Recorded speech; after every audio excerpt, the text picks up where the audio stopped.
ومن يبتغي غير الإسلام دينا فلن يقبل منه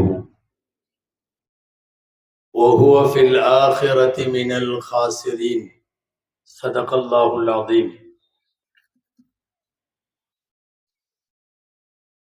وقال رسول الله صلى الله عليه وسلم: بدأ الإسلام غريبا وسيعود كما بدأ. صدق رسول الله صلى الله عليه وسلم. அளவற்ற அருளாளனும் நிகரற்ற அன்புடையோனுமாகிய எல்லாம் வல்ல அல்லாஹுவின் பெயரால் துவங்குகிறேன். அருமை நாயகம் முஹம்மதுர் ரசூலுல்லாஹ் ஸல்லல்லாஹு அலைஹி வஸல்லம் அவர்களின் மீதும் நற்பாக்கியங்கள் நிறைந்த அவர்களுடைய உம்மத்தின் மீதும் குறிப்பாக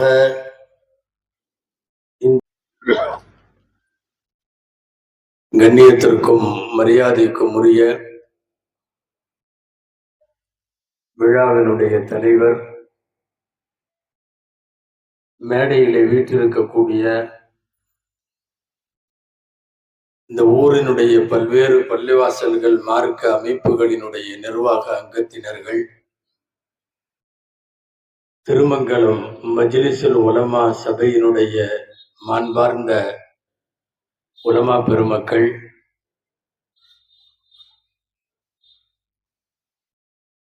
இங்கே திரளாக வருகை தந்திருக்கக்கூடிய பெரியோர்கள், தாய்மார்கள், சகோதர சகோதரிகள், மாணவ செல்வங்கள்,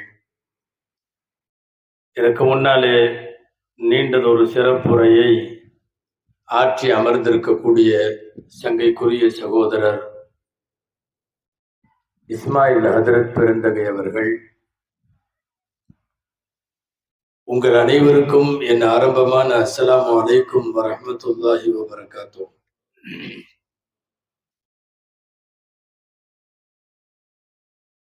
மாறும் உலகில் மாறாத இஸ்லாம் என்றொரு பொதுவான, நன்கு சிந்திக்க வேண்டிய, உள்வாங்க வேண்டிய அருமையானது ஒரு தலைப்பு தரப்பட்டிருக்கிறது.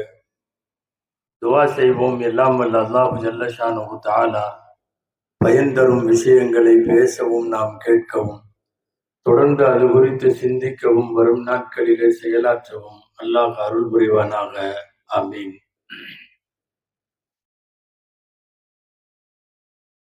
அன்பானவர்களே, அல்லாஹ் இந்த மண்ணில் நமக்கு அவன் வழங்கிய மாபெரும் அருட்கொடையில் முந்தியதும் முதன்மையானதும் அருட்கொடை அல் இஸ்லாம். என்ன தவம் செய்தோமோ, யாருடைய துவாவோ, கேட்காமலேயே முஸ்லிம்களாக பிறக்கிற பெரும்பாக்கியத்தை அல்லாஹ் நமக்கெல்லாம் நல்கி இருக்கிறான். யாரோ முன்னோர்களுடைய துவா, என் சந்ததி எல்லாம் முஸ்லிமாக இருக்க வேண்டும், என்னுடைய வம்சம் எல்லாம் இஸ்லாமிய வழியில் வர வேண்டும் என்று எந்த பெரியவர்கள் கேட்டு வைத்தார்களோ, நாமெல்லாம் கேட்காமலேயே முஸ்லிம்கள். இறையருளால் சில பேர் இடையில இஸ்லாத்தை ஏற்கிற பெரும்பாக்கியத்தை பெறுகிறார்கள். நாமெல்லாம் பிறப்பிலே முஸ்லிம்களாக பெரும்பாலான பேர். அல்லாஹ் இந்த மண்ணில் செய்த, இந்த உலகத்தில் நமக்கு செய்த அருட்கொடைகள் ஆயிரம் ஆயிரம் இருந்தாலும் அவற்றில் எல்லாவற்றையும் விட பெரிய அருட்கொடை இஸ்லாம். அது அல்லாஹ்விடத்தில் அங்கீகரிக்கப்பட்ட மார்க்கம், அவன் தேர்வு செய்த மார்க்கம். அதை பரப்பவும், அதை உலகத்திற்கு கொண்டு போய் சேர்க்கவும் தான் சுமார் 1.25 லட்சம் நபிமார்கள் வந்தார்கள். நிறைய சமயங்கள் உலகத்திலே தோன்றி இருக்கிறது. நாம் யாரையும் குறைபடுத்தி பேசவில்லை, பேச முன்வரவும் இல்லை. ஆனால் இஸ்லாத்தின் நிறைவை சொல்ல வேண்டும். காலப்போக்கிலே நிறைய பேர் தங்களின் கொள்கைகளில் மாற்றம் கண்டார்கள், கோட்பாடுகளை கொஞ்சம் திருத்திக் கொண்டார்கள். கால இடைவெளிகளில் அவர்களுக்கே கூட அந்த கொள்கை பிடிக்காமல் போனது. தோன்றிய காலம் தொட்டு இன்றைக்கு வரையிலும் ஒரே பாட்டையில், ஒரே பாதையில், ஒரே கொள்கை கோட்பாட்டில் இன்றைக்கு வரையும் இருக்கிறது இஸ்லாம் மட்டும்தான். இந்த தலைப்பு அதுதான், மாறும் உலகில் மாறாத இஸ்லாம்.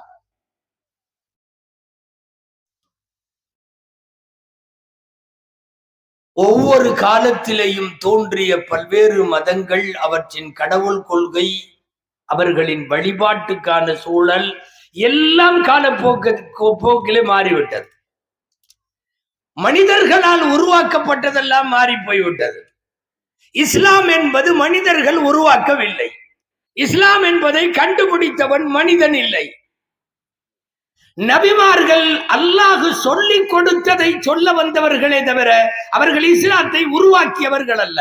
உங்களுடைய இஸ்லாமை தோற்றுவித்தது யார் என்று கேட்டால் நீங்கள் முஹம்மது ஸல்லல்லாஹு அலைஹி வஸல்லம் சொல்ல முடியாது, ஆதம் அலைஹிஸ்ஸலாம் என்று சொல்ல முடியாது.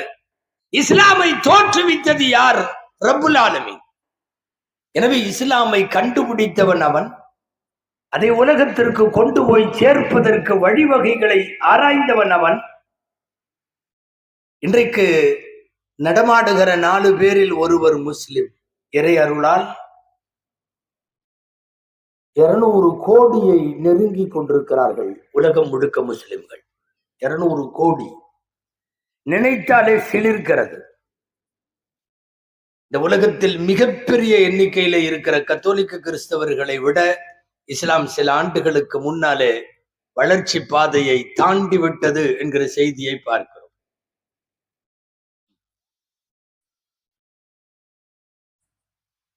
மிகப்பெரிய அவர்களின் திருச்சபையாக கருதப்படுகிற வாடிகன் திருச்சபையில இருந்து வெளியிடப்படக்கூடிய ஃபைனல் இயர் புக்னு ஒண்ணு இருக்கு. கிட்டத்தட்ட ஃபைனல் இயர் புக் என்பது கிறிஸ்தவ சகோதரர்களிடத்தில் அது வேத புத்தகத்தை போல மதிப்புள்ளது. திருச்சபையிலிருந்து வெளியிடுவாங்க அந்த புஸ்தகம். அதிலே எழுதியிருக்கிறார்கள் செய்தி, உலகத்தில் இதுவரை முதன்மையாக இருந்த கத்தோலிக்க கிறிஸ்தவர்களை விட இந்த ஆண்டினுடைய கணக்கெடுப்பு பிரகாரம் இஸ்லாமியர்கள் அதை தாண்டி விட்டார்கள்.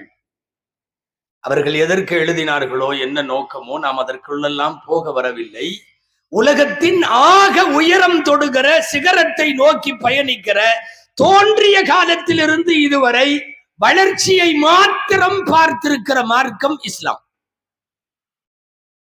அதாவது ஒரு வருஷம் கொஞ்சம் இறங்கணும், அடுத்த வருஷம் கொஞ்சம் ஏறணும், அப்படித்தானே எல்லாமே இருக்கும். ஏற்ற தாழ்வுன்னு சொல்லுவோம்ல, ஏற்ற இறக்கம்னு சொல்லுவோம்ல. கொஞ்சம் டவுன் ஆகணும், அப்புறம் அப்புல மேல கூடணும். ஆனால் ஹீராமலை குகையில 40வது வயதில் நபிகளார் கலிமா தௌஹீதை ஏந்தி கொண்டு இறங்கிய நாளிலே இருந்து நீங்களும் நானும் வீற்றிருக்கிற 1446 ஹிஜ்ரியினுடைய பொழுது புலர்ந்திருக்கிற இந்த நேரம் வரைக்கும் ஒரு வருஷம் கூட இறங்கியதாக வரலாறு இல்லை. ஏறிக்கொண்டே இருக்கிற வரலாறு தான். நான் துவக்கத்தில் சொன்னது போல் இதற்கெல்லாம் காரணம் இது மனிதன் கண்டுபிடித்த மார்க்கம் அல்ல. இது போய்கொண்டே இருக்கும், வளர்ச்சியை நோக்கி வேகமாகிக் கொண்டே இருக்கும். ஒரு கட்டத்தில் முழுமையான உலகத்திற்கு இஸ்லாம் என்கிற இலக்கை தொட்டதற்கு பிறகு உலகம் நிறைவு பெறும். இதுவெல்லாம் நபிகள் ஸல்லல்லாஹு அலைஹி வஸல்லம் சொல்லி தந்தவை. சுருக்கமாய், இன்னல்லாஹ் அஸ்தஃபா லகுமுத்தீன், அல்லாஹ் உங்களுக்கு ஒரு மார்க்கத்தை அவன் தேர்வு செய்தான். குர்ஆன்ல இருக்கு. தேர்வு செய்வது நீங்கள் அல்ல, இஸ்தஃபா லகுமுத்தீன், உங்களுக்கு ஒரு மார்க்கத்தை அவன் தேர்வு செய்தான். ஃபலா தமூதுன்ன இல்லா வஅன்தும் முஸ்லிமூன். குர்ஆனின் பல இடங்களிலும் வருகிறது. மௌத்தாகிறதா இருந்தாலும் முஸ்லிமா மட்டும்தான் மௌத்தாகணும். அல்லாஹ் ஆமீனாக்குவானாக. ஃபலா தமூதுன்ன இல்லா வஅன்தும் முஸ்லிமூன். பெரிதற்கரிய ஒரு பேரு பாக்கியம் இஸ்லாம் என்கிற பாக்கியம்.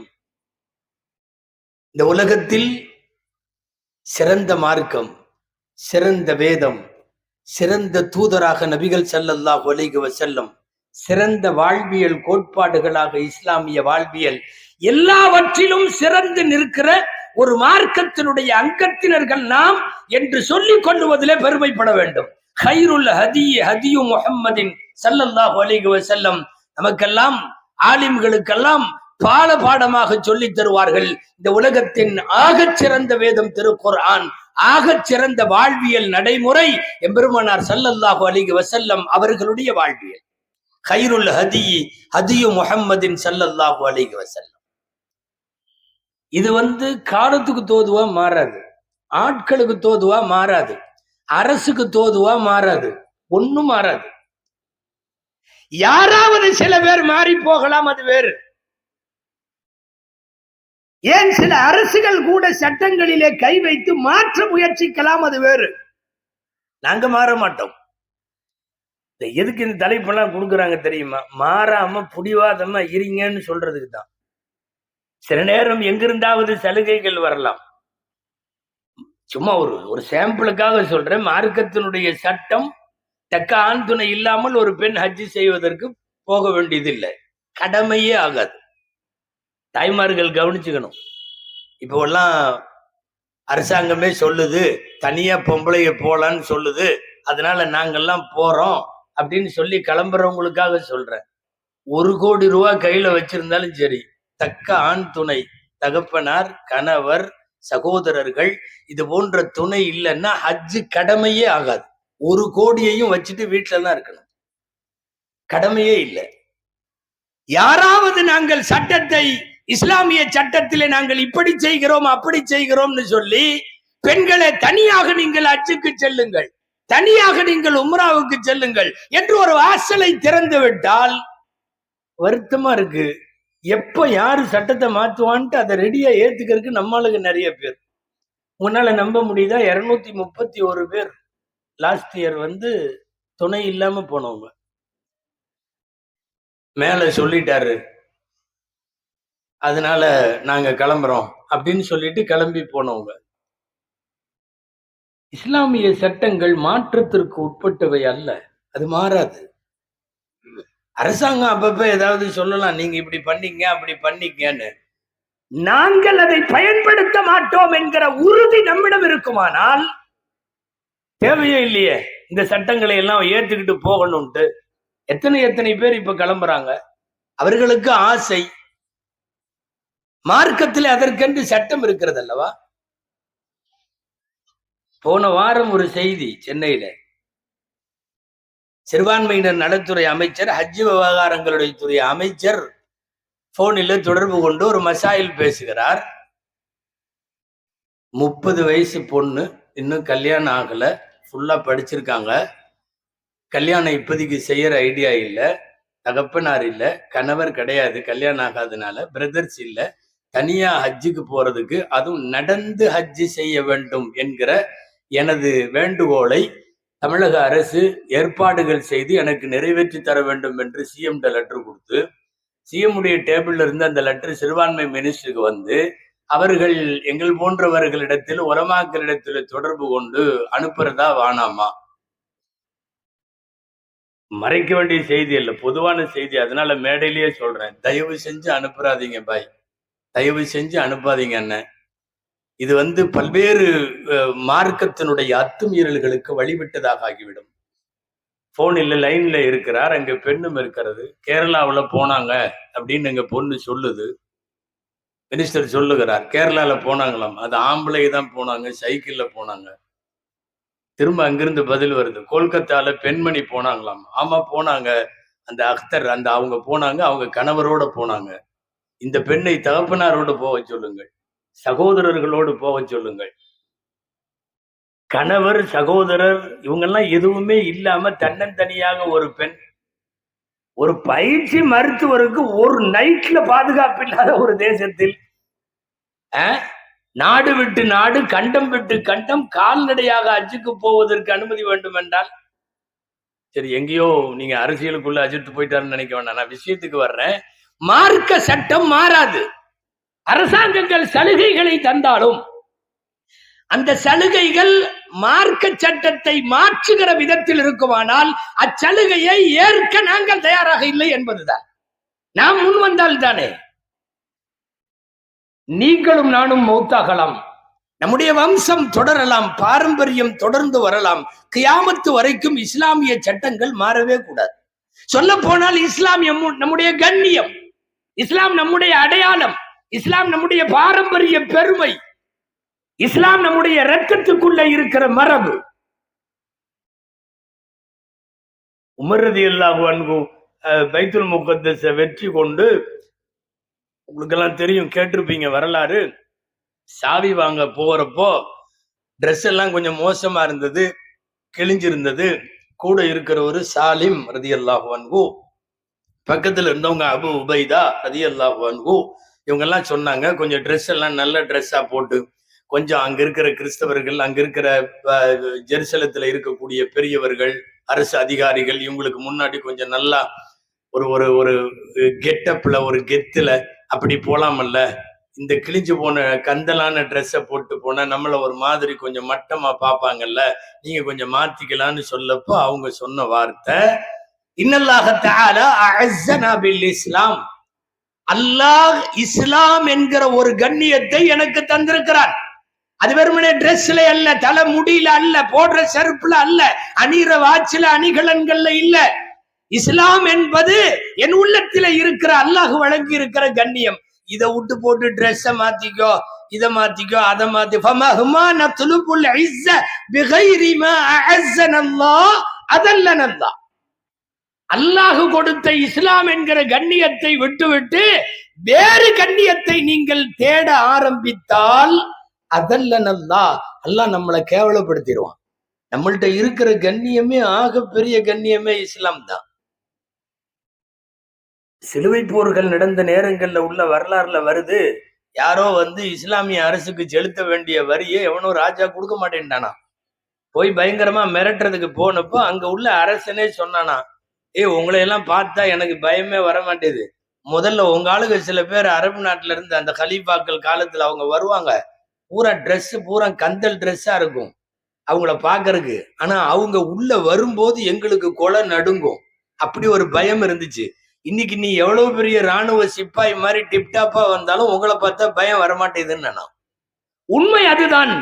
கண்ணியம் என்பது இஸ்லாத்தில் இறைவன் வைத்திருக்கிற, நமக்கு கொடுத்திருக்கிற ஆகப்பெரிய கண்ணியம் நம் தோற்றத்தில் அல்ல, நம்முடைய கல்வியிலும் பதவியிலும் ஆற்றலிலும் அல்ல, நம்முடைய டிரெஸ் கோட்லையும் லைஃப் ஸ்டைல்லையும் இல்ல. முழுக்க முழுக்க இஸ்லாம் என்கிற கண்ணியத்தை அல்லாஹ் வழங்கி இருக்கிறான். மௌத்தா போற வரையும் முஸ்லிமாவே இருக்கணும்னு நினைக்கணும். நாங்கெல்லாம் மாற மாட்டோம்னு நினைக்கணும். காலம் முழுக்க அதைத்தானே துவா செய்து கொண்டிருக்கிறோம். கலிமாவோடு மௌத்து வேண்டும், கலிமாவோடு வாழ்வு வேண்டும், எங்கேயும் மிஸ் ஆகக்கூடாதுங்கிறதுக்காகத்தானே பிறந்த உடனே அம்மா பேர் சொல்லி தர்றதுக்கு முன்னாடியே அஷ்ஹது அல்லா இலாஹ இல்லல்லாஹ் அஷ்ஹது அன்ன முஹம்மது ரசூலுல்லாஹ் காதுல ஊதிடுறோமே. ஒரு குழந்தைக்கு அவங்க அம்மா பேர் என்னங்கிறது அப்புறம் தான் தெரியும். ஒரு குழந்தைக்கு அவங்க அத்தா பேர் என்னன்னு அப்புறம் தான் தெரியும். பிறந்த உடனே தூக்கிட்டு போய் ஃபர்ஸ்ட் காதுல சொல்றது என்ன தெரியுமா? அல்லாஹ் அக்பர்ல தொடங்கி லா இலாஹ இல்லல்லாஹ் வரையும் பாங்க காமத்தை சொல்லி அஷ்ஹது அல்லா இலாஹ இல்லல்லாஹ் வ அஷ்ஹது அன்ன முஹம்மதர் ரசூலுல்லாஹ், மன்னரைக்கு போகிற வரை நீ இந்த கலிமாவை விட்டுறாதேன்னு அதுக்கு அர்த்தம். பாலபருவத்தில முதலிலே அதை சொல்லிக் கொடுக்கிறோம். அன்பிற்குரியவர்களே, எல்லாமே மாறிக்கொண்டிருக்கக்கூடிய உலகத்தில் மாறாதது இஸ்லாம் அப்படின்னு தலைப்பு கொடுத்திருக்கிறதே எதுக்கு தெரியுமா? நம்மள நிறைய பேர் அப்பப்போ மாறுறோங்கிறத சொல்றதுக்காக தான். வெறுமனே இஸ்லாமிய சிறப்புகளை சொல்ல மட்டுமல்ல இந்த தலைப்பு என்று நான் புரிகிறேன். நம்மள நிறைய மாறிடுச்சு. தாய்மார்கள்லாம் நிறைய வந்திருக்காங்க. அவங்களுடைய ட்ரெஸ்ஸுகள்ல மாத்தம், அவங்க பேச்சு மாத்தம், அவங்களுடைய நடவடிக்கை மாத்தம், அவங்களுடைய ஆன்லைன் தொடர்புகள்ல பெரிய வீழ்ச்சி, ஏராளமான மாற்றங்கள். ஷரியத்தை இஸ்லாமியாவுக்கு மாற்றமாக நாம் நடக்க மாட்டோம் என்கிற உறுதி நமக்கு வருகிற போதுதான் அது இந்த மார்க்கத்திற்கு நாம் செய்கிற கடமை. அது கடமை. அது எவன் என்ன சொல்லி கொடுத்தாலும் நாம செய்ய ஆரம்பிச்சிடறோம். யாரு என்ன சொன்னாலும் சரி, இன்னைக்கு இப்படி பண்ணணும், நாங்களும் பண்றோம். இந்த மாசத்துல இதை பண்ணணும், நாங்களும் பண்றோம். இப்படி உடுத்தனா நல்லா இருக்கும்னு எவனோ உடுத்தி ஏதோ ஒரு ட்ரெஸ் ஆரம்பிச்சு வைப்பான். முதல்ல நம்ம வீடுகளுக்குள்ளதான் அது வரும். அப்படி பூந்ததெல்லாம் நிறைய இன்னைக்கு அது சொல்லிக்கிட்டே போகலாம். இன்னைக்கு இருக்கிற நம்முடைய கொண்டாட்டங்கள், நம்முடைய செலிப்ரேஷன்ஸ், வெட்டிங் டே, பர்த்டே, என்ன இளவெல்லாமோ எல்லாமே கொண்டாடிட்டு தான் இருக்கிறோம் இப்ப நம்மெல்லாம். இதெல்லாம் எங்கிருந்தா அது வருதுன்னு நினைக்கிறீங்க? ஒரு ஹதீஸ்ல வருது, இந்த யூத நசராக்கள் வந்து என்னவெல்லாம் செய்யறானோ அதையெல்லாம் நீங்களும் செய்றீங்க, அவன் போய் ஒரு உடும்பு பொந்துக்குள்ள பூந்தானா நீங்களும் போய் பூந்துக்குவீங்க அப்படின்னு ரசூலுல்லாஹ் சொல்றாங்க. அவங்க போய் உடும்பு பொந்துக்குள்ள பூந்தா நீங்களும் பூந்துருவீங்க அவங்கன்னு சொன்னாங்க. காலு வமன்ஹும் யா ரசூலல்லாஹ், யார் அவங்கன்னு கேட்டாங்க. அஹுமுல் யஹூது வன் நஸாரா, அவங்க யூத நசராக்களா அப்படின்னு கேட்டாங்க. கேட்டவங்களே ஃபமன்ஹும், ரசூலுல்லாஹ் கேட்டாங்க, பின்ன வேற யாரு? என்னவெல்லாம் மேற்குலகத்தில கண்டுபிடித்து அனுப்புவானோ அதுவெல்லாம் இங்க வந்து விட்டது. அவன் கண்டுபிடித்து வெளியில பரப்பி விட்ட குட்டப்பாவாடைகள் இன்னைக்கு இங்க வந்துருச்சா இல்லையா? அவனுடைய கல்ச்சராக இருக்கக்கூடிய ஸ்லீவ்லெஸ் டிரெஸ்ஸுகள் இன்னைக்கு இங்க வந்துருச்சா இல்லையா? அவன் பரப்பி விட்ட ஹேர் கட்டிங் எல்லாம் இன்னைக்கு இங்க வந்துருச்சா இல்லையா? அவனுடைய இடத்துல மாத்திரம் இருந்த பியூட்டி பார்லர்கள்லாம் இன்னைக்கு இங்க தெருவுக்கு தெருவு வந்துருச்சா இல்லையா? யாரோ உருவாக்கியதை இஸ்லாமியர்கள் உள்வாங்க வேண்டிய அவசியம் இல்லையே. இல்ல, நாம இங்க இருக்கிறவங்களை கேட்கிறோம், உங்களுடைய தகப்பனாரோ தாயாரோ வெட்டிங் டே கொண்டாடி பார்த்திருக்கீங்களா? இல்ல. ஏன்னா அவங்களுக்கு எல்லாம் உறுதியா இருந்துச்சு, நான் தான் புருஷன் நீ தான் பொண்டாட்டின்னு. இன்னைக்கு ஏதோ அதுல சந்தேகம் வந்திருக்கிற மாதிரி தெரியுது. பின்ன வேற என்னங்க வெட்டிங் டேன்னா என்ன அர்த்தம்? அந்த அன்னைக்கு மட்டும் ஒரு பிரியாணி போட்டு, இந்த பாரு கன்ஃபார்ம் பண்ணிக்கலாம், நான் புருஷன், நீ வந்து பொண்டாட்டி, நம்ம 2 பேரும்.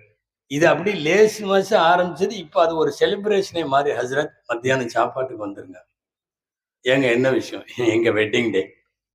இல்ல, இது யாரு உருவாக்குனா? எங்க இருக்கு? நம்ம சரியத்துல எங்காவது உண்டா?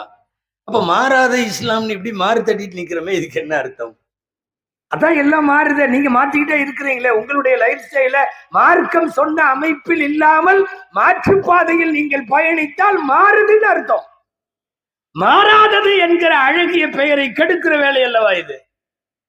அசல்ல இதெல்லாம் வந்து இந்த வெஸ்டர்ன் கண்ட்ரீஸ்ல அவன் வந்து அதிகபட்சமா ஒரு மனைவி கூட 4-5 வருஷம் வாழ்ந்தாவே பெருசு. அதுக்கு மேல அவனும் வாழ மாட்டான், அந்த அம்மாவும் இருக்கிறதுக்கு விரும்பாது. 2 பேரும் ஜாலியா காஃபி ஷாப்ல உட்காந்து பேசிக்குவாங்க, வர்ற 1ஆம் தேதியோட முடிச்சுக்கலாமான்னு. என்னமோ வீடு கூடி போலாமா, ஊருக்கு போலாமான்னு பேசிக்கிற மாதிரி. நெக்ஸ்ட் மந்த்ல நம்ம பிரிஞ்சிருவோமா அப்படின்னு பேசுவாங்க. அவனும் சந்தோஷமா சரின்றான், இந்த அம்மாவும் சந்தோஷமா சரின்றோம். அப்போ ஆக அவங்க எல்லாம் வாழ போறதே ஒரு 4-5 வருஷம் தான் வைங்களேன், ஒரு மேரிட் லைஃப்ல. அதனால அவங்க ஒரு வெட்டிங் டே செலிப்ரேஷன் வச்சு வெற்றிகரமான 3வது வருஷம் அப்படின்னா அடுத்த வருஷம் முடியுதுன்னு அர்த்தம். அவன் வெட்டிங் டே கொண்டாடலாம், என்ன மொத்தமாவே 4-5 வருஷம் தானே. நீ இங்க திருமணம் 1000 காலத்து பயிர், இங்க 60ஆம் கல்யாணம் கொண்டாடிட்டு இருக்கிறோம் நம்ம எல்லாம். இந்த நாட்டுல நிறைய பேர், இந்த மண்ணுடைய மரபுல அது இருக்கிறது. 60ஆம் கல்யாணம் எல்லாம் இருக்கு. இங்க காலம் பூரா ஒரு கணவன் மனைவியாக கபருக்கு போற வரை வாழ்றோம். இங்க நமக்கு எதுக்கு வெட்டிங் டே? அதுக்கு இப்ப சாப்பாடு, அதுக்கு எது? நீங்க போன வெட்டிங் டேக்கு எனக்கு ஒண்ணுமே வாங்கி தரல, அது என்னமோ பெரிய விசாரணை மாதிரி வருது. இப்போ அதுக்கு ஏதாவது எடுக்கிறது வைக்கிறது, இது இப்படியே போகுது. யார் உருவாக்கிய கலாச்சாரம்?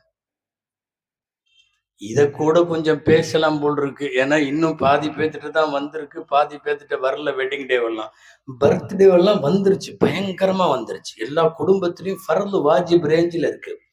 அவன் துபாயில இருந்து பெறப்பட்டு வர்றான். என்னன்னா, பேத்திக்கு பர்த்டே வருது வர்ற 20ஆம் தேதி, அதுக்காக வேண்டி நாங்க ஃபேமிலியோட வர்றோங்கிறான். எங்கிருந்தோ வர்றான். அவன் எங்கேயா இருந்தாலும் அங்கேயே ஒரு நோன்பு வச்சு ஒரு 10 மாசம் அவருக்கு சாப்பாடு கொடுத்து, யாரெல்லாம் அந்த குழந்தைக்கு ஆயுச போட்டு கொடுன்னு துவா செய்யறத விட்டுட்டு இங்க பர்த்டேன்னு வர்றான். அதுக்கு ஒரு கேக் கொண்டாடி, அதுக்கு மெழுகுவர்த்தி பத்த வச்சு, அன்னைக்கு ஒரு செலிப்ரேஷன் பண்ணி ஃபேமிலியே எல்லாரும். இந்த பொருளாதாரத்துல பெரிய நோபல் பரிசு வாங்கின மேதை ஒருத்தர் இருக்காருல்ல, அமர்த்தியா சென் பேர் அவருக்கு.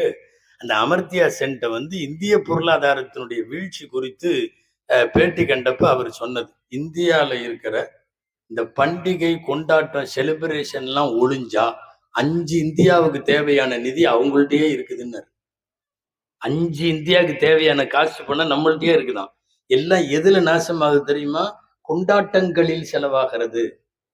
சொல்றது நோபல் பரிசு பெற்ற பெரிய பொருளாதார மேதை. இல்ல, இந்த கல்ச்சர் எங்கிருந்து வந்தது? இதுவெல்லாம் இஸ்லாத்துல எங்காவது அப்படி ஒரு கேக்கு வெட்டுற மாதிரி எல்லாம் இருக்கா? இப்போ எல்லாம் தாத்தாவெல்லாம் கேக்கு வெட்டுது. கபருக்கு போற நிலைமையில. அல்லாஹு அக்பர். ரெண்டாவது, இதை உருவாக்கினவன் ரொம்ப திட்டுறேன்னு நினைச்சுக்காதீங்க, கண்டிப்பா முட்டா பையில தான் இருக்கணும். ஒரு கேக்கு வச்சு 10 மெழுகுவர்த்தி எல்லாம் பத்த வச்சு எல்லா மெழுகுவர்த்தியும் ஃபர்ஸ்ட் எரிய விட்டுருவான். எரிய விட்டுட்டு இப்பதான் கேக்கு வெட்டுவாங்க. அது சுத்தி அந்த ஹாப்பி பர்த்டே அந்த ஊதுவான். ஒரு ஊது எல்லா மெழுகுவர்த்தியும் அணைஞ்சு போயிடும். அணைஞ்சதுக்கு அப்புறம் தான் வெட்டுவான். கொஞ்சமாவது மண்டையில யோசிக்கணும். எரியாத விளக்கை எரிய வச்சுட்டு கேக்கு வெட்டினா பரவாயில்ல. இவன் என்ன பண்றான் தெரியுமா? எரியிற விளக்க பூரா உப்புன்னு அணைச்சிருவான். அணைச்சு முடிச்சுட்டு ஹாப்பி பர்த்டே. அது வெஸ்டர்ன் கல்ச்சருக்கு அது பொருந்தும். காரணம் என்ன தெரியுமா? அதுக்கு என்ன அர்த்தம் தெரியுமா? 10 பேர் வாழ்க்கையில விளக்க அணைச்சாவது நீ மேல வந்துரு. நீ என்ன பண்ண? நீ மேல வந்துரு. 10 பேர் ஒளிஞ்சாலும் பரவாயில்ல. அது அங்க இருக்கிறவன் அமெரிக்காவுக்கு பொருந்தும். ஒரு ஈராக்க ஊதி அணைச்சு, ஒரு ஆப்கான ஊதி அணைச்சு, ஒரு இந்த நாடுகளை எல்லாம் ஊதி அணைச்சு, எல்லாத்தையும் அணைச்சு நீ மேல வந்துருன்ற அர்த்தம். அந்த கல்ச்சருக்கும் இங்க இருக்கிற கல்ச்சருக்கும் என்ன சம்பந்தம்? எதுக்கு இந்த டே? இப்போ எல்லாம் ஜும்மால கூட அஜர்த்து வேர்டை எல்லாம் கொண்டாடாதீங்கன்னு அஜர்த்து கூட பேச முடியாது. பேசினா சாயந்தரமே முத்தவள்ளி கூப்பிட்டு விடுறாரு. நீங்க பயான் பேச வேண்டியது தானே? நீங்க ஏன் இதை பயானுன்னா என்னன்னே முதல்ல தெரிய மாட்டேங்குது. பயான் பேச வேண்டியதுதானே, நீங்க ஏன் இதை பேசுறீங்க? மாற்றார்களினுடைய கலாச்சாரம் உள்ளே இஸ்லாத்தினுடைய வாழ்வியலில் மாற்றத்தை கொண்டு வருமானால் மாறாத இஸ்லாம் என்கிற பெயரை நாமே கெடுக்கிறோம், நாமே இடிக்கிறோம் அர்த்தம். இந்த மாதிரி உள்ள நம்மளை பார்த்து தான் குர்ஆனுடைய ஒரு வார்த்தை இப்படி சொல்லுகிறது, உத்குலு ஃபிஸ்ஸில்மி காஃபா, தயவு செய்து மரியாதையா முழுசா உள்ளவா. அப்படி ஒரு கால், இப்படி ஒரு கால். தொழுதுட்டு வெளியே வரும்போது தொப்பியை மடிச்சு கழட்டி ஜோப்புல வச்சாருன்னா அவர் வேற ஆளா மாறிடுறாரு. வேற ஆளு. அங்க பள்ளிவாசலுக்குள்ள வந்துட்டா வேற ஆளு. முழுசா உள்ளவா, இஸ்லாத்திற்குள்ள முழுசாவா. அப்படி ஒரு கால், இப்படி ஒரு கால். சில பேர் நினைச்சுக்கிறாங்க இஸ்லாம்னா அங்க பள்ளிவாசல்ல மட்டும். அப்படி தொழுக போகணும், தொழுகணும். வெளியே வந்ததுக்கு பிறகு என்ன வேணாலும் பண்ணிக்கலாம், எப்படி வேணாலும் பண்ணிக்கலாம். உலமாக்கள் சொல்லுவாங்க வேடிக்கையா, எனக்கு ஒரு செய்தி நினைப்புக்கு வருது. 5 நேரம் எப்பவுமே தொழுகுவார் ஆஜியார். காலமா தொழுகையாளியா. இந்த வண்டியில வைக்கப்புள்ள வண்டி போகும்ல, வைக்கப்புள்ள வண்டி, கரும்பு வண்டி எல்லாம் ஏத்திட்டு போவாங்க. பசங்க பின்னாடியே போய் புடுங்குவாங்க தெரியுமா? கரும்பு புடுங்குவானுங்க கரும்பு லாரியில. அந்த மாதிரி வைக்கப்புள்ள வண்டி போயிட்டே இருந்திருக்குது. இவரு நீண்ட கால தொழுகையாளி ஆஜியாரு. இவரு போய் வைக்கப்புள்ள உருவிட்டே இருந்தாராம். எவனோ பார்த்துட்டு கேட்டானா, என்ன ஆஜியார் நீங்கெல்லாமா போயிட்டு இருக்குது வண்டி, அவன் முன்னாடி ஓட்டிட்டு இருக்கிறவனுக்கு தெரியாம பின்னாடி வைக்கப்புள்ள இழுத்து இழுத்து இது பண்றீங்க, வைக்கோல இழுக்கிறீங்க? அவரு ஆஜியார் சொன்னாரா, இங்க பாரு, கண்டபடி குழப்பிக்காத. அங்க நான் தொழுகிறதுக்கும் இங்க இது எடுக்கிறதுக்கும் என்ன சம்பந்தம்? அங்க தொழுகிறது அல்லாவுக்கு, இங்க எடுக்கிற வைக்கப்போடு மாட்டுக்கு. நீ ஏன் ரெண்டையும் போட்டு கன்ஃபியூஸ் பண்ற? இது தமிழ்நாட்டுல ஒரு சொலவடையாக ஒரு பழமொழியாவே ஆயிருச்சு. தொழுகிறேன் அல்லாவுக்கு, வைக்கப்புல் திருடுறேன் மாட்டுக்கு அப்படின்னு. இது பழமொழி. என்ன அர்த்தம் தெரியுமா? நான் அங்க இருக்கிறப்போ நான் முஸ்லிம், நான் இஸ்லாம், எனக்கு தொப்பி தாடி தொழுகையாளி ஹாஜி முத்தவள்ளி எல்லா பேரும் உண்டு. அடிக்கடி முத்தவள்ளிங்கிற இங்கேயாதான் முத்தவள்ளி கோச்சுக்கு போறாங்க. அங்க நான் வெளியே போயிட்டா நான் வைக்கப்புல் திருடுவேன், நான் அதை பண்ணுவேன், இதை பண்ணுவேன், என்ன வேணாலும் பண்ணுவேன். இதற்கு பெயர் அல்ல இஸ்லாம். முழுசா உள்ளவான்னு கூப்பிடுறான்.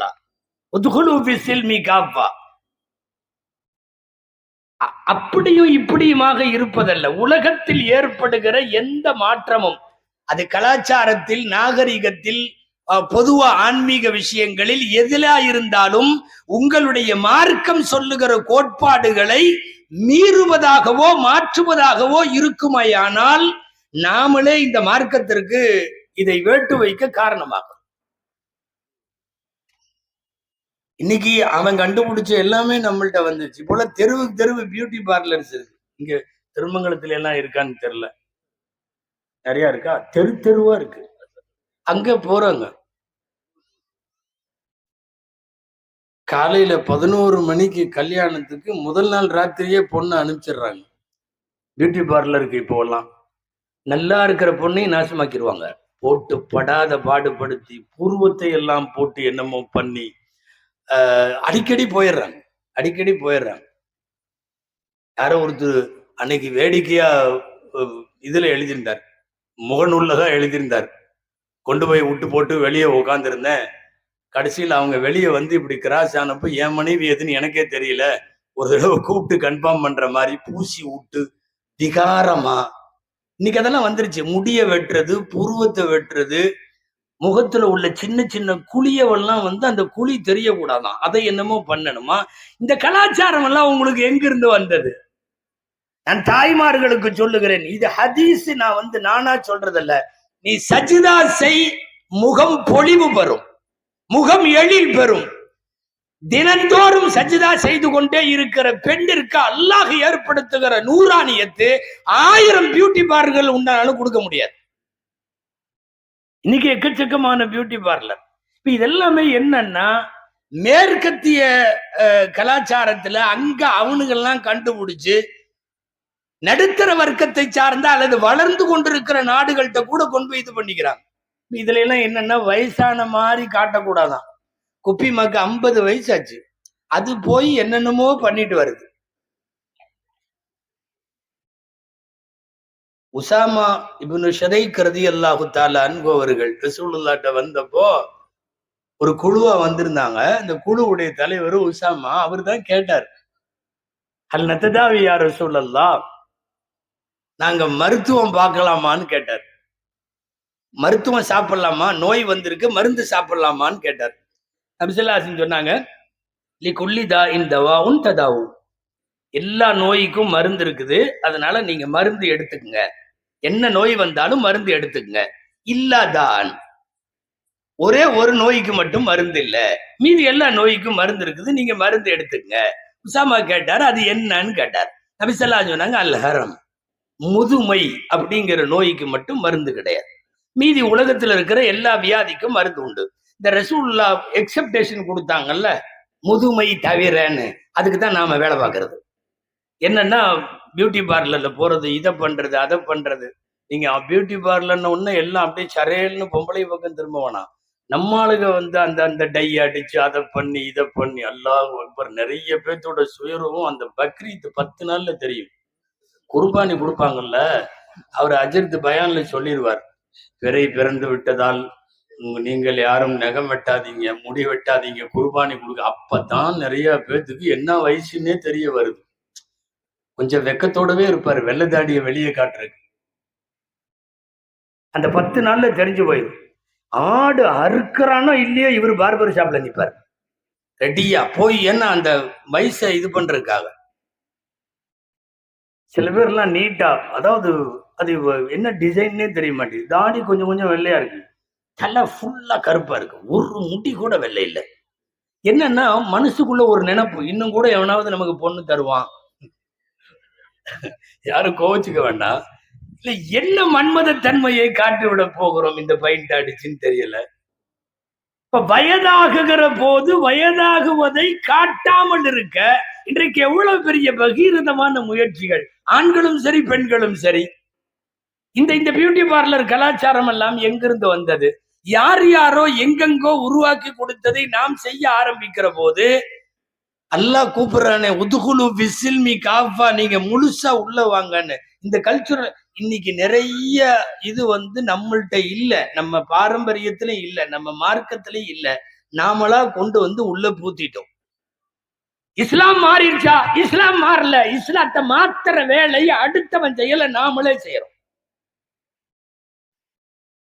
கல்யாணத்துக்கு முன்னாடி வரைக்கும், சும்மா சில சாம்பிள் சொல்றேன் நான், கல்யாணத்துக்கு முன்னாடி வரைக்கும் பொண்ணை பார்க்கறதா இருந்தா ஒரு தடவை பார்க்கலாம், ஒரே ஒரு தடவை. அதுவும் கூட முதல்ல எல்லாம் பார்க்க மாட்டாங்க. நம்ம வீடுகள்ல யாரும் பார்த்தது இல்லை. வேணும்னா இன்னைக்கு இருக்கிற நன்னா தாத்தாட்ட எல்லாம் கேட்டு பாருங்க, அவங்க எல்லாம் யாரும் பார்க்கல. சரி, ஹதீஸ்ல இருக்கா? அங்க ஒருத்தர் பார்க்கலன்னு கையை வேற ஆட்டுறாரு. என்னன்னா, ஹதீஸ்ல இருக்கா? ஒரு சில பேர் வந்து நாங்க பொண்ணை பார்க்கலாமான்னா ஒரு தடவை முகம் பார்த்து கொள்ள அனுமதி உண்டு. தனியா போய் பேசுறது இல்ல. சில பேர் அப்படி புரிஞ்சுக்கிறான். என்னன்னு, பொண்ணும் நானும் கொஞ்சம் தனியா கொஞ்சம் பேசிக்கிறோம், டிஸ்கஸ்க்கெல்லாம் இங்க வேலை இல்லை. அந்த ஃபிக்ஹ் சட்டத்துல அந்த ஹதீஸ்ல எப்படி இருக்கு தெரியுமா? முகம் பார்க்கலாம். அப்படி மாப்பிள்ளை பெண்ணை முகம் பார்க்க ஒரு பெண்ணை காட்டுகிற போது மகரமானவன் பக்கத்துல இருக்கணும். அதாவது அத்தா பக்கத்துல உட்கார்ந்து இருக்கணும், அண்ணன் பக்கத்துல இருக்கணும். யாராவது அந்த மகரமான சொந்தங்கள் அருகில் இருக்க பெண்ணினுடைய முகத்தை பார்த்து கொள்ள அனுமதி உண்டு என்று சொல்லி இருக்கிற அழகான இஸ்லாமிய சட்டம். இன்னைக்கு உள்ள நிலைமை என்ன தெரியுமா? கல்யாணத்துக்கு முன்னாடியே 2 பேரும் ஷாப்பிங் போறாங்க. உண்டா இல்லையா? ஷாப்பிங் போறாங்க. பத்திரிக்கையே 2 பேரும் ஒன்னா போய் தான் செலக்ட் பண்ணுதுங்க. அதான் நிச்சயம் பண்ணியாச்சு, அந்த பிள்ளைக்கு அந்த பையன் ஆகி போச்சு, அந்த பையனுக்கு அந்த புள்ளன்னு ஆகி போச்சு, இனி என்னன்னு சொல்லி நாங்க 2 ஊடும் சேர்ந்து அனுப்பிச்சு விடுறோம். 2 ஊடும் சேர்ந்து 2 பேரும் போயிட்டு வாங்கன்னு சொல்லி ஷாப்பிங் அனுப்புகிற இந்த கல்ச்சர் இந்த மண்ணில் இருந்துச்சா? இந்த மார்க்கத்துல இருந்துச்சா? இங்க இல்லையே. நம்ம வீடுகள்லயே 10-20 வருஷத்துக்கு 10-15 வருஷத்துக்கு முன்னாடி வரைக்கும் கூட இல்லையே. இன்றைக்கு இருக்கிற தலைமுறையினர் இஸ்லாமிய சட்டங்களை அதனுடைய தனித்துவத்தை பாதுகாக்காமல் கலந்து விட்ட மாதிரி அதனுடைய பெயரை கெடுக்கிற வேலைகளிலே இறங்குவதுதான் இந்த மாதிரி எல்லாம் முன்னாடியே ஷாப்பிங் கிளம்புறது. நான் இனி கல்யாணத்துக்குள்ள நடக்கிறதுக்கெல்லாம் உள்ள பூந்தனா ஃபஜ்ர் வரையும் பேசணும். ஆமா, எனக்கு ஒரு டைம் சொல்லியிருக்காங்க, இன்ஷா அல்லாஹ் அந்த டைம்ல நான் முடிச்சிருவேன். அது என்ன டைம்னு உங்களுக்கு சொல்ல மாட்டேன், ஏன்னா வாட்சை பார்த்துக்கிட்டே இருப்பீங்க. அன்பிற்குரியவர்களே, இதெல்லாம் எங்க உள்ள கலாச்சாரம்? மார்க்கத்தை மாற்றுகிற அளவுக்கோ அல்லது மார்க்கம் கொச்சைப்படுகிற கேவலப்படுகிற அளவுக்கோ இஸ்லாமிய சட்டங்களை நாமளா மாற்றக்கூடாது. நிறைய இன்னைக்கு மாறிடுச்சு. கல்யாண மண்டபத்துல அல்லாஹு அக்பர். உங்க ஊர் கல்யாணம் எல்லாம், இது சின்ன ஊரா இருக்கிறதுனால நல்லா நடக்கும்னு நினைக்கிறேன். நான் பெருநகரங்களிலே நடக்கிற கல்யாணத்தை சொல்றேன். சென்னை போன்ற இடங்கள்ல அன்னைக்கு ஒரு கல்யாணத்துல பொண்ணை பல்லாக்களை வச்சு தூக்கிட்டு வர்றான். எங்க பல்லாக்களை வச்சுங்க 4 பேர் மாப்பிள்ளை மேடையில இருக்காரு, 4 பேர் தூக்கிட்டு வர்றான். சந்தாக்குல வர்ற மாதிரியே இருக்கு. நிஜமா அது ஒரு வண்டி பாட, அதுக்கு ஒரே மாதிரி யூனிஃபார்ம் போட்ட 4 பேர் தூக்குறான். என்ன சந்தாக்குல நேர்ந்து கலந்து எல்லாரும் தூக்குவாங்க, இங்க அப்படி இல்லை. ஒரே மாதிரி யூனிஃபார்ம் போட்டு 4 பேர் இத மேல உக்காத்தர வச்சிருக்காங்க. இது என்ன பொண்ணா இல்ல மையத்தா? சொல்லுங்க பாப்போம். இப்போ எல்லாம் உங்களுக்கு ஃபேஸ்புக் வாட்ஸ்அப்ல அதிகமா இருக்கிறதுனால உங்களுக்கு நல்லா தெரியும். பரவலா கல்யாணங்கள்ல டான்ஸ் ஆட ஆரம்பிச்சிருக்காங்க. மாப்பிள்ளை பொண்ணு சமயத்துல சம்மந்தம், சம்மந்தி, மாமன், மச்சான் எல்லாம் சேர்ந்து ஆடுறான். இது என்ன கல்யாணம் நடத்துறானுங்கன்னு தெரியல. கிராமத்துல உள்ள கரகாட்டம் பரவாயில்லைங்கிற மாதிரி போயிட்டு இருக்குது சில இஸ்லாமிய திருமணங்கள். நான் கேட்கிறேன், மாறாத இஸ்லாம் எங்களுது அப்படி இப்படின்னு நாம வெளியில காலரை தூக்கி விடுறதெல்லாம் அப்ப மேடைக்கு மட்டும்தானவா? எங்க இஸ்லாம் இதுவரை மாறவில்லை. என்ன மாறவில்லை? நீ தான் எல்லாத்தையும் மாத்தி வச்சிருக்கிய.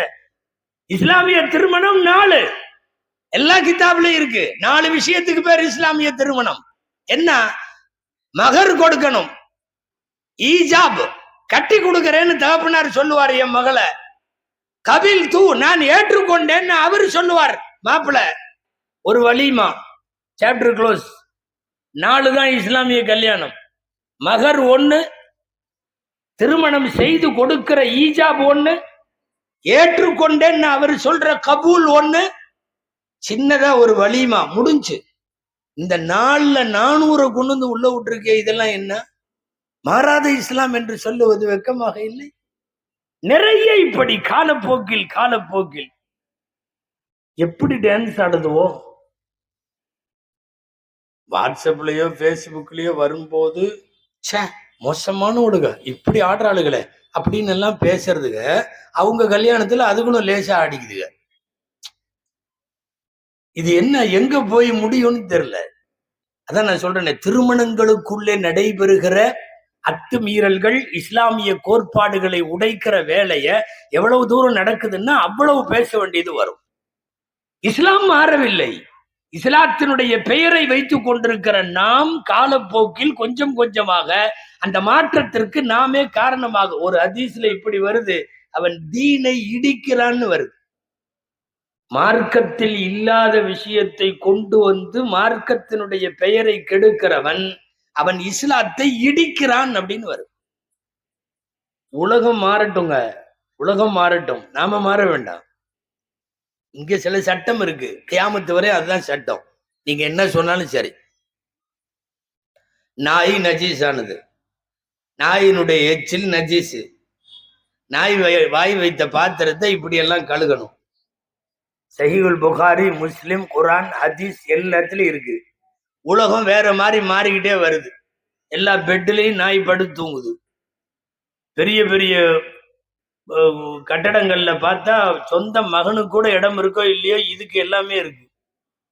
அதுக்கு தனியா சோப்பு, அதுக்கு தனியா சீப்பு, அதுக்கு ஷாம்பு, அதை என்னென்னலாம் பராமரிக்கிறாங்க. டாக்னு சொல்லக்கூடாதான். என்னடான்னா அது ஹியூமன் கம்பேனியன் சொல்லணுமா, மனிதர்களின் கூட்டாளி. மனிதர்களின் கூட்டாளி அது. அவர் நம்ம ஃப்ரெண்டுன்னு சொல்றோம்ல, அந்த மாதிரி அதை கம்பெனியன், கம்பெனி கொடுக்குமா நமக்கு, அப்படிதான் சொல்லணும். நீங்க நாயின்னு சொல்லக்கூடாது தரக்குறைவா. கொடுமை என்ன தெரியுமா, இதுவும் அங்க இருந்தான். பிரிட்டன்ல நிறைய பேர் தனக்கு பின்னாடி தன்னோட நாய்க்கு செலவழிக்கிறதுக்குன்னு சொத்து எழுதி வச்சுட்டு போறான். முதல்ல நாய் சாகுமா இவன் சாகுமான்னே தெரியாது, அவன் எழுதி வைக்கிறான். என்னன்னு, நான் போனதற்கு பிறகு என்னுடைய நாய்க்கு இவெல்லாம் செலவழிக்கணும் அப்படின்னு எழுதி வச்சுட்டு போறான். இன்னைக்கு என்னங்கிறீங்க, அதுக்கு தனியா மெடிக்கல், அதுக்கு தனியா ஆஸ்பத்திரி, அதுக்கு தனியா டாக்டர், அதுக்கு தனியா நர்ஸு. அப்பா பயங்கர. உலகம் எப்படியோ மாறட்டும், உங்களுடைய மார்க்கத்தினுடைய பார்வை என்ன? இது நஜீஸ், இது இப்படித்தான், எங்களுடைய சட்டம் இப்படித்தான். அது முற்ற விஷயத்துல, அது வாய் வைக்கிற விஷயத்துல, அதனுடைய எச்சில் விஷயத்துல இப்படித்தான். உலகம் மாறிக்கொண்டே போகுது. காலையில பார்த்தோம்னா எல்லா வீதியிலையும் அதை கையில கூட்டிக்கிட்டே தான் நடக்கிறாங்க. பொண்டாட்டி தனியா வரும், அது யாரு கையும் பிடிக்கிறது இல்லை. இவன் இந்த நாயை கூட்டிக்கிட்டே அலன்னு அலைவான் எல்லா பக்கமும். இந்த ஊர்ல எல்லாம் கூட்டிட்டு அதிகமா போறாங்களான்னு தெரியல, நான் இப்போ சென்னையில சொல்றேன். அவ்வளவும் கூட்டிக்கிட்டே போறாங்க பயங்கரமா இன்னைக்கு அது அந்த. ஆனா இடையில ஒரு சத்தம் வருது, என்னன்னா ஜமாத்தா 10-12 நாய் சேர்ந்து ஒருத்தனை போட்டு தள்ளிடுது. அப்ப மட்டும் கத்துறானுவோ, ஒழிக்க வேண்டும், ஒழிக்க வேண்டும். இது இது இது இது இது இது எங்கள்கிட்ட ஏற்கனவே இருக்குதே, எங்க கிதாபுல, எங்க குரான்ல, எங்க ஹதீஸ்ல அது இருக்குதே. நீ திடீர்னு ஒரு 10-12 பேர் குழுவா சேர்ந்து போட்டு தள்ள உன்ன ஒழிக்க வேண்டும், ஒழிக்க வேண்டும்னு பேசுறான். அது வீடுகள்ல ஜம்முன்னு வளருது. அதுக்கு அதோட டாக்டர்கள்ட்ட அதுக்கு உடம்பு சரியில்லைன்னு கூட்டிட்டு வர்ற இந்த அம்மாமார்கள் சில பேர் வருவாங்க. அல்லாஹ் அக்பர், அப்படி அழுகுதுங்க. ஒரு பெட் மெடிக்கல்ல ஒரு அந்த நாய்களுக்கெல்லாம் உள்ள பொருள் விற்கிற இடத்துல பக்கத்துல நின்னா ரொம்ப நேரம் அது என்னமோ சொல்லுதுன்னு நினைச்சு கவனிச்சுட்டு இருந்தா அந்த லேடி, அந்த கடைக்கார்ட்ட சொல்லுது, சாப்பிடவே மாட்டேங்கிறான், சொன்னா கேட்கவே மாட்டேங்கிறான், அடம் பிடிக்கிறான் அப்படின்னு. பெத்த பிள்ளைதான் சொல்லிட்டு இருக்குன்னு பார்த்தா கடைசியில ஜிம்மிங்குது. ஜிம்மியா? ஜிம்மி சாப்பிடவே மாட்டேங்கிறான், ஜிம்மி. ஒரு நாள் கூட பையனுக்கு இப்படி எல்லாம் அது டாக்டர்கிட்ட வந்த மாதிரி தெரியல. அன்பிற்குரியவர்களை, காலம் மாறலாம். உலகம் நாய் நரி நண்டு என்னத்தை வேணாலும் பண்ணலாம். மார்க்கத்திற்கென்று ஒரு பார்வை இருக்கிறது. அந்த மார்க்கத்தினுடைய பார்வையில இருந்து நாம மாறக்கூடாது. அல்லாஹ் எதையெல்லாம் ஹலாலாக அனுமதித்து வைத்தானோ அவைகள் எல்லாம் அழகானவை. அல்லாஹ் எதையெல்லாம் தடுத்து ஹராமாக்கி வைத்தானோ அதுவெல்லாம் அசிங்கமானவை. அவ்வளவுதான், சுருக்கமா சாப்டர் முடிஞ்சு. அல்லாஹ் தடுத்ததெல்லாம் அசிங்கமானது, அது கியாமத்து வரை அசிங்கம். அல்லாஹ் அனுமதித்ததையெல்லாம் அழகானது, கியாமத்து வரை அது அழகு. அவ்வளவுதான், சுருக்கமா இதோட முடிச்சிடலாம் 2 வரியில. ஆடு சாப்பிடு, மாடு சாப்பிடு, ஒட்டகம் சாப்பிடு, கோழி சாப்பிடு. அனுமதித்தவைகள் எல்லாம் அறிவுபூர்வமானவை, அறிவியல் பூர்வமானவை, ஆக்கப்பூர்வமானவை. பன்றி ஆகாது, நீ இன்னைக்கு என்ன சொன்னாலும் ஆகாது. இல்ல ஃபாரின்ல எல்லாம் அழுக்கு பண்ணி இல்ல நல்லா வெள்ளை பண்ணி இருக்குது, அருமையான பண்ணி, அதுக்குன்னு ஃபார்ம் ஹவுஸ் எல்லாம் வச்சு பயங்கரமான ஃபுட் எல்லாம் கொடுத்து வளர்க்குறாங்க. அப்படி பார்த்தாவே படன்னு கண்ணாடி மாதிரி இருக்கும். நீ எப்படி வேணாலும் சொல்லிக்கோ, ஹராம் ஹராம் தான். இவர் வக்காலத்து வாங்கி பேசுவார். அதுக்கு இல்ல நீங்க நம்ம ஊர் பணிகளை எல்லாம் பார்த்துட்டு ஏதோ சொல்றீங்க போட்டிருக்கு, இங்க இருக்கிறதா கால்வா ஓரத்துல கிடக்கும், கண்டதையெல்லாம் சாப்பிடும், கண்டதையெல்லாம் இது பண்ணும், பாக்குறதுக்கே அசிங்கமா இருக்கும், அதெல்லாம் இல்ல, இது ஃபாரின்ல வளர்க்கறது பயங்கரமா இருக்கும், அப்படி இப்படின்னு எந்த வக்காலத்தும் தேவையில்லை. கியாமத்து வரை அது ஹராம், அவ்வளவுதான்.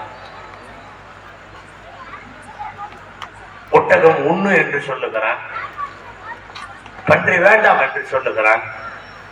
இந்த வேண்டும் வேண்டாததற்கும் இடையில இருக்கிற வேறுபாடு நம்மை விட ரப்புக்கு நன்றாக தெரியும். ஒன்றை அனுமதித்தவன் ஒன்றை தடை விதிக்கிறான். இதுல உள்ள அழகு என்ன என்று அவனுக்கு தெரியும், அதில உள்ள அசிங்கம் என்னவென்று அவனுக்கு தெரியும். சில நேரம் நம்மளுக்கு ஏதாவது ஒன்று ரெண்டு தெரியும், தெரியாமையும் போகும், ஏன்னே புரியாது. ஒட்டகம், ஒரு ஒட்டகம் இன்னொரு ஒட்டகத்தோடு சேருவதை நீங்க யாரும் பார்க்க முடியாது. பார்க்கிற மாதிரி அது வச்சுக்காது. ஒரு ஒட்டகம் தன் இனத்தோடு இன்னொரு ஒட்டகத்தோடு சேர்றத பார்க்கறதுக்கு அவ்வளவு சீக்கிரம் யாராலையும் முடியாது, வச்சுக்காது. யாரும் இல்லாதப்பதான் இது பண்ணும். யாராவது ஒருவன் பார்த்துட்டா யாரையும் அடிக்கிறதுக்கெல்லாம் ஒட்டகம் துரத்தாது, ஆனா பார்த்தவனை மட்டும் துரத்தும், அடிக்கிறதுக்கு துரத்தும். இது ஒட்டகத்தினுடைய இயற்கை. எந்த அளவுக்கு ஆச்சரியமாக எழுதுகிறார்கள் தெரியுமா கிதாபுகள்ல? துரத்திக்கிட்டே போகும், ஒண்ணு அவனை அடிச்சிரும், அவனை அடிக்க முடியலன்னா இது செத்துரும், எங்காவது விடுது. இன்றைக்கு வரையும் இது ஒட்டகத்தினுடைய நடைமுறை. உலகத்தில் படைக்கப்பட்ட பிராணிகளில் உச்சகட்ட வெட்கம் நிறைந்தது. தன் இனத்தோடு அடுத்தவர் பார்க்கிற போது எந்த சல்லாபமும் சலனமும் வைத்துக் கொள்ளக் கூடாது என்று நினைக்கும். இந்த இடத்துல நீங்க பன்றியை யோசிச்சு பார்க்கணும். பன்றிட்ட ஒரு பழக்கம் இருக்கிறது, நான் விரிவா சொல்ல விரும்பல, உங்களுக்கு எல்லாம் தெரியும். தன் இனத்தை தன் குடும்பத்தை அடுத்தவர்களிடத்திலே கூட்டி தரும், இல்லையா? இதை ஹராம் என்று சொல்லுபவன் அதை ஹலால் என்று சொல்லுகிறான். அந்த இறைச்சி சாப்பிடு என்கிறான், இதை சாப்பிடாது என்கிறான். ஒன்றில இருக்கிற அழகு என்ன அல்லாஹ்வுக்கு தெரியும், இதுல இருக்கிற அசிங்கம் என்ன அல்லாஹ்வுக்கு தெரியும். அதனால நான் பேசிட்டு இருக்கிறது என்னன்னா, இஸ்லாம் அழகாக இருக்கிறது, அதன் கொள்கை கோட்பாடு அழகாக இருக்கிறது. தயவு செய்து எவனோ இதையெல்லாம் செய்கன்னு சொல்லி கொடுக்கிற பேர்ல நாம சில அசிங்கங்களை உண்டாக்கி மார்க்கத்தினுடைய மாண்பை கெடுத்து விட வேண்டாம் என்று சொல்லுகிறேன், அவ்வளவுதான். ஊரும் உலகமும் எப்படி வேணாலும் போயிட்டு இருக்கும். நம்மளால முடிஞ்ச வரைக்கும் நாம் வாழுகிற ஸல்லல்லாஹு அலைஹி வஸல்லம் சொன்னதை நாங்கள் பின்பற்றி வாழுவோம், அவ்வளவுதான். நாங்க பாட்டுல எங்க உட்கார்ந்தாலும் சாப்பிட்டு முடிச்சுட்டு விரலை சூப்பி சாப்பிடுவோம். நம்ம ஆளுகளே சில பேர் அசிங்கமா நினைக்கிறாங்க, இங்க உட்கார்ந்துக்கிட்டு விரலை சூப்பிக்கிட்டு அப்படிங்கிறான். விரலை சூப்பி அதனுடைய உமிழ்நீரின் மூலம் தேவைப்படுகிற ஜீரண சக்தி கிடைக்கும் என்பது இன்றைக்கு அறிவியல், அன்றைக்கு ரசூலுல்லாஹ்வின் ஆன்மீகம். உனக்கு பிடிக்கலன்னா போயிரு, நீ சாப்பிட்ட தட்டே வேற யாரோ சாப்பிட்ட மாதிரி இருக்கும். அங்க பாதிய வச்சுக்கிட்டு கை காலில் பூரா அப்பிக்கிட்டு அலம்பிக்கிட்டு எது நாகரிகம்னே தெரியலையே. ரசூலுல்லாஹ் சொன்ன எல்லாவற்றையும் செய்வதற்கு பெயர், குர்ஆன் சொன்ன எல்லாவற்றையும் வெறும் ஒழுகி நடப்பதற்கு பெயர் இஸ்லாம்.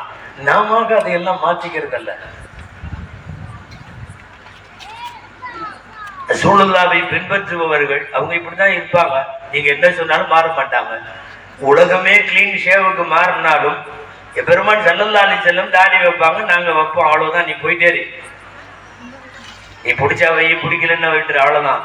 உலகம் தோதுவாக நான் என்னையும் மாற்றிக் கொள்ளுவேன் என்பதற்கு பெயர் அல்ல. மார்க்கத்திலே உள்ளதற்கு தோதுவாக நான் என்னை வளைத்துக் கொள்ளுவேன் என்று சொன்னால் அதுதான் இஸ்லாம். எந்த காலத்திலேயும் அந்த இஸ்லாத்தை பொறுத்தவரை அது தன்னுடைய கொள்கைகள்ல மாறாது. அரசு அவ்வப்போ நிறைய இது மாத்திக்க, அதை மாத்திக்க, அதை மாத்திக்கன்னு எல்லாம் நிறைய நாம மாற மாட்டோம், தெளிவாக இருப்போம்.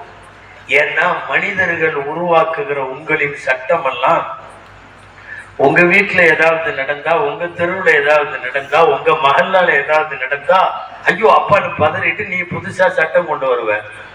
பாதிக்கப்படுகிற போது நீ சட்டம் கொண்டு வர்ற. நாங்க எந்த பாதிப்பும் வர்றதுக்கு முன்னாடியே அல்லாவா சொன்ன சட்டங்களுக்கு பேர் தான் இஸ்லாமிய சட்டங்கள். டெல்லியில ஓடும் பேருந்துல ஒரு நிர்பயான ஒரு பெண்மணி கூட்டு கற்பழிப்புக்கு பலாத்காரத்திற்கு அவள் ஆளாக்கப்பட்ட போது பார்லிமெண்ட்ல பேசினதுல சுமார் 300 பேர் சொன்னது என்ன தெரியுமா? அவனுங்களை எல்லாம் மரண தண்டனை கொடுக்கணும். இதை நாங்க 1400 வருஷமா சொல்லிட்டு இருக்கோம்.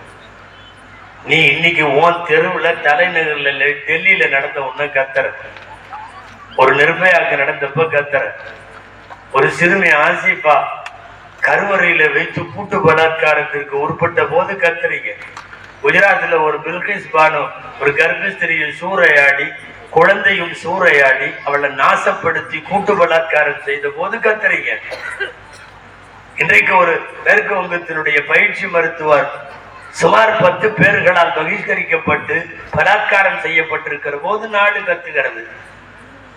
எல்லா நேரங்களிலும் நம் வீட்டில், நம் தெருவில், நம் மஹல்லாவில், நம் நாட்டில் நடக்கிற போது மாத்திரம் குரல் கொடுப்பது மனித சமுதாயம். ரப்புல் ஆலமீன் அவன் உலகத்தை தோற்றுவித்து இஸ்லாமை அருளுகிற போதே இந்த சட்டத்தை எல்லாம் கொடுத்து விட்டார். ஒரு தடவை திருடிட்டா இப்படி போட்டு அவன் கையை வெட்டணுமா அப்படின்னு அந்த ஓரத்தில் நின்று 2 பேரும் பேசிட்டு இருப்பான். நான் ஒண்ணு இல்ல, ஒரு சாம்பிளுக்கு சொல்றேன். ஒருத்தர் 30 வருஷமா மகளை கட்டி கொடுக்கறதுக்காக சம்பாரிச்சு கொஞ்சம் கொஞ்சமா காசு சேர்த்து வச்சு அவர் வீட்டுல பிள்ளைய கட்டி கொடுக்கறதுக்கு ஒரு 20-25 பவுன் வச்சிருக்காரு. அதை தவிர 10 பைசா கூட அவர்கிட்ட இல்லை. அந்த நகையை ஒரு நைட்ல ஒருத்தர் திருடிட்டு போயிடுறான்ல, அந்த வீட்டுக்குள்ள உள்ள அந்த தகப்பன்ட்டையும் அந்த கல்யாணம் பண்ணிக்க போற பொண்ணுட்டையும் இந்த எடுத்துட்டு போனவனை என்ன செய்யறதுன்னு கேளுங்க. அவங்க என்ன சொல்றாங்கன்னு பார்க்கலாம். கண்டிப்பா வெட்டணும் வர, கையவனா இல்ல, ஆணைய வெட்டணும் வர. பாதிக்கப்பட்டவனின் வீட்டிலே இருந்து ஒரு சட்டம் சொல்ல வேண்டும். தெருவில் நிற்கிறவன் சட்டம் சொல்லக்கூடாது. இஸ்லாமுடைய சட்டங்கள் எல்லாம் யார் பாதிக்கப்பட்டார்களோ அவன் வீட்டில இருந்து சொல்லணும், அவன் மனசுல இருந்து பேசணும். அவன் வெறும் ஒரு கையை வெட்டுறதுக்கெல்லாம் சம்மதிக்க மாட்டான். இப்படிப்பட்ட தகப்பேன் 30 வருஷமா அவன் சேர்த்து வச்சது. இனி ஒண்ணு அந்த புள்ள தற்கொலைக்கு போகணும், இல்ல அந்த குடும்பமே தற்கொலை செய்யணும், இல்ல நெருக்கடியாகி வெளியே நிற்கணும், அல்லது சமூக விரோதத்துக்கு போகணும். ஒரு குடும்பத்தையே நாசமாக்கின ஒரு திருட்டுக்கு தண்டனை அவங்கள்ட்ட கேளுங்க, என்ன தண்டனை. இது தலைப்புக்குள்ள போனால் நெறிந்து கொண்டே போய்விடும். அன்பிற்குரியவர்களே, இஸ்லாம் மாறல. இஸ்லாமிய சட்டங்கள் அழகானது, அற்புதமாக அல்லாஹ் நமக்கு அமைத்து தந்திருக்கிறான். உண்ணுவதில், உறங்குவதில், உடுத்துவதில், பேசுவதில், பழகுவதில், தோழமைகளில், முஸ்லிம்களோடு மற்றவர்களோடு எல்லாரிடத்திலும் இணக்கத்தோடு, அத்தனை விஷயத்திலும் ஆன்மீகம் தொடங்கி அறிவியல் வரைக்கும், விஞ்ஞானம் தொடங்கி விஞ்ஞானம் வரைக்கும் எல்லாவற்றிலும் அழகு வழியை காட்டியிருக்கிற இஸ்லாமை தயவு செய்து இஸ்லாத்தை ஃபாலோ பண்ணாம வேற எதையோ பின்பற்றி இஸ்லாத்தை அசிங்கப்படுத்தாதீர்கள். மாறும் உலகில் மாறாத இஸ்லாம் என்றால் அது இஸ்லாமியர்களிடம் முதலில் மாறாமல் இருக்க வேண்டும். ரப்பு அதை கியாமத்து வரை கொண்டு செல்லுவது அவன் பொறுப்பு, அவன் பார்த்து கொள்ளுவான்.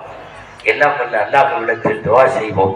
அல்லாஹ் ஜல்ல ஷானஹு தஆலா உலகம் எப்படி மாறினாலும், உலகத்தின் காட்சிகளும் கோலங்களும் எப்படி மாறினாலும், கால மாற்றத்தில் நாகரிகமும் கலாச்சாரமும் எப்படி சிதைந்தாலும், முஸ்லிம்கள் தங்கள் உயிரினும் மேலாக இஸ்லாத்தை மதித்து இஸ்லாமிய சட்டங்களை பின்பற்றி வாழும் நல்ல தௌஃபீகை அல்லாஹ் அனைத்து உலக முஸ்லிம்களுக்கும் நசீபாக்கி அருள்வானாக. ஜஸாக்குமுல்லாஹு கைரல் ஜஸா வ ஆகிரு தஅவானா அனில் ஹம்துலில்லாஹி ரப்பில் ஆலமீன். அஸ்ஸலாமு அலைக்கும் வ ரஹ்மத்துல்லாஹி வ பரகாத்துஹு.